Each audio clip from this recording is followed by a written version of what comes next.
بسم الله والحمد لله والصلاة والسلام على أشرف المرسلين وعلى آله وصحبه أجمعين أما بعد. അല്ലാഹു തആല തൻ്റെ അടിമകളോട് നല്ല കരുണയുള്ളവനാണ്. വറബ്ബുക്കൽ ഗനിയ്യു ദുർറഹ്മ. വിശുദ്ധ ഖുർആനിൽ തന്നെ അള്ളാഹുവിനെ പരിചയപ്പെടുത്തുന്നത് ദുർറഹ്മ, റഹ്മത്ത് ഉടയ ആള് എന്നാണ്. എല്ലാവരോടും റബ്ബ് കരുണ ചെയ്യും, എന്നാൽ മുഅ്മിനീങ്ങളോട്, നന്മ ചെയ്യുന്നവരോട് അള്ളാഹുവിന് പ്രത്യേകമായ കാരുണ്യമാണ്. ഇന്ന റഹ്മത്തുല്ലാഹി ഖരീബുൻ മിനൽ മുഹ്സിനീൻ. മുഹ്സിനീങ്ങളായ ആളുകളോട്, നന്മയുടെ ആളുകളോട് അള്ളാഹുവിൻ്റെ കാരുണ്യം നല്ല രൂപത്തിൽ ഉണ്ടാകും. അതിൻ്റെ അർത്ഥം തെറ്റ് ചെയ്ത ആളെ തെറ്റ് ചെയ്യലോടുകൂടെ അള്ളാഹു പൂർണ്ണമായിട്ട് ഒഴിവാക്കിയെന്നല്ല. നമ്മിൽ നിന്ന് വല്ല തെറ്റ് വന്നു പോയാൽ, അബദ്ധവശാൽ നമ്മിൽ നിന്ന് സംഭവിക്കുന്ന തെറ്റുകൾ, ദോഷങ്ങൾ, അവയെക്കുറിച്ച് അള്ളാഹു പറയുന്നത് എന്താ? ഖുൽ യാ ഇബാദിയല്ലദീന അസ്റഫു അലാ അൻഫുസിഹിം ലാ തഖ്നതു മിർ റഹ്മത്തില്ലാഹ്.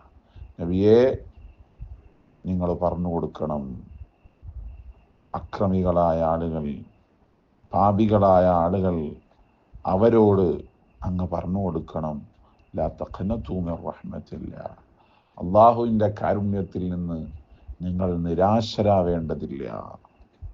എത്ര മനോഹരമാണ്!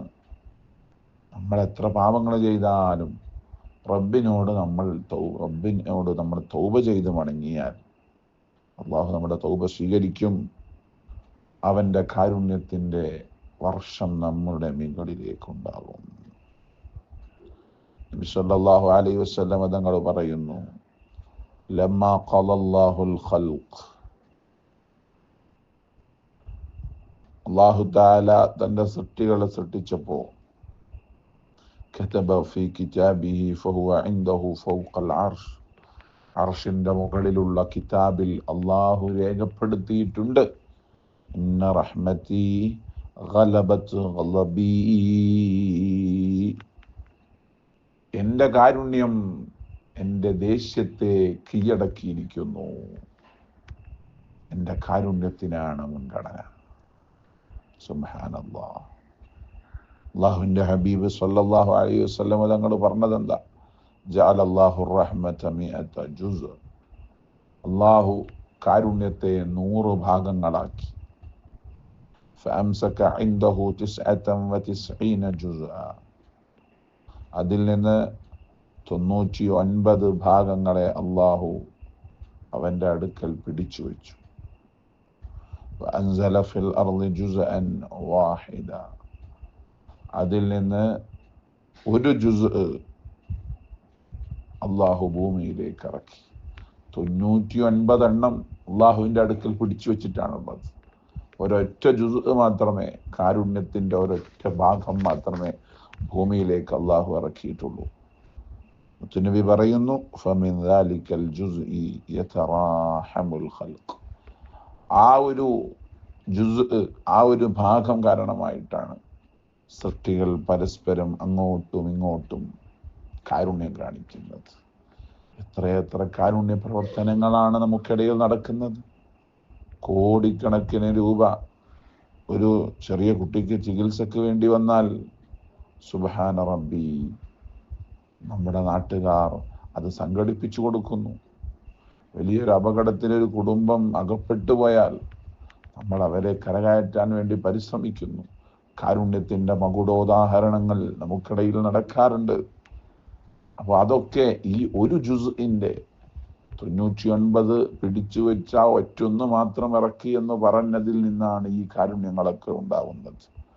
ഹത്താ തർഫഅൽ ഫറസു ഹാഫിറഹ അൻ വലദിഹാ.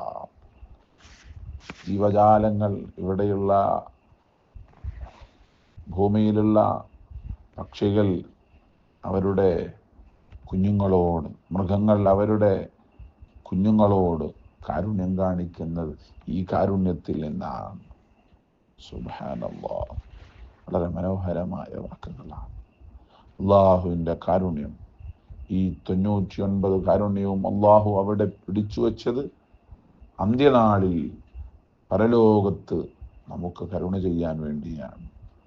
അള്ളാഹു ആ കാരുണ്യത്തിൽ നമ്മെ എല്ലാവരെയും ഉൾപ്പെടുത്തി തരട്ടെ. വലിയ പ്രതീക്ഷയുണ്ട് നമുക്ക്. അള്ളാഹുവിൻ്റെ കാരുണ്യത്തിൽ നാം പ്രതീക്ഷ അർപ്പിക്കണം. നിരാശരായി നമ്മൾ ജീവിക്കേണ്ടതില്ല. അള്ളാഹുവിനെ പേടിച്ച് അവനിൽ പ്രതീക്ഷ അർപ്പിച്ചുകൊണ്ട് നമ്മൾ ജീവിക്കണം. അർഹമുർ റഹീമീനായ റബ്ബ് നമുക്ക് തൗഫീഖ് നൽകട്ടെ.